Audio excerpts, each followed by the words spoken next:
जी हाँ नाज़रीन, drama serial रस्म वफ़ा की नेक्स्ट आने वाली एपिसोड में आप देखेंगे कि अलिशबा की गलती मानने के बजाय अलिशबा की माँ उल्टा ही ज़ारा और अपने बेटे ताहिर पर बरस पड़ती है, जिस पर ताहिर को भी लगता है कि शायद उसकी माँ ठीक कह रही है।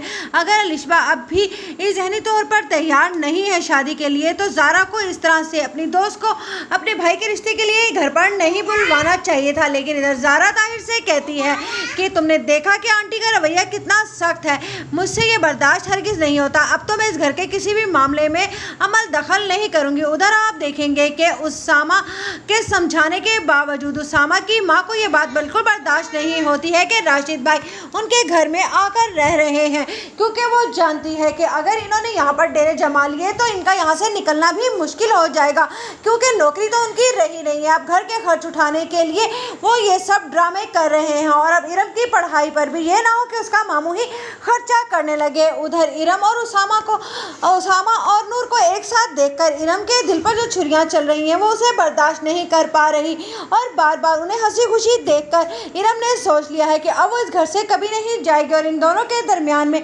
बहुत ही ज़्यादा तल्खियाँ बढ़ा देगी। उधर ज़ारा का फ़ोन आता है अपनी माँ से और वो कहती है कि आप जानती हैं कि आज अलिशबा ने ये हरकत की है जिसमें आप उसामा की दुल्हन बनाने लगी थी।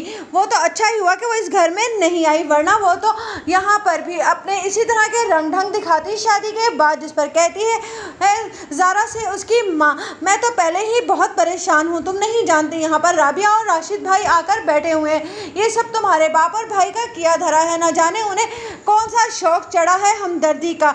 जिस पर कहती है ज़ारा, तो फिर अगर नूर इस तरह से घर में फिरेगी तो राशिद खालू तो फूफा तो कुछ ना कुछ कहेंगे ज़रूर। आप उन्हें एक समझाती क्यों नहीं है कि वो इन लोगों को यहाँ से बस चलता करें। मुझे तो ये राशिद फूफा के कोई ड्रामे ही लगते हैं। जिस पर वो कहती है, मैं ये बात समझा कर तुम्हारे बाप और भाई को तंग आ गई हूँ। एक तो मैंने पहले ही इस घर में नूर को बड़ी मुश्किल से बर्दाश्त किया है और अब इन लोगों का आ जाना मेरे घर को तो जैसे किसी की नज़र ही लग गई है। फवाद इस दुनिया से क्या गया, मेरे घर की खुशियाँ ही साथ लेकर चला गया। उधर ये बातें इरम सुन रही होती है और उसे ये बात नागवार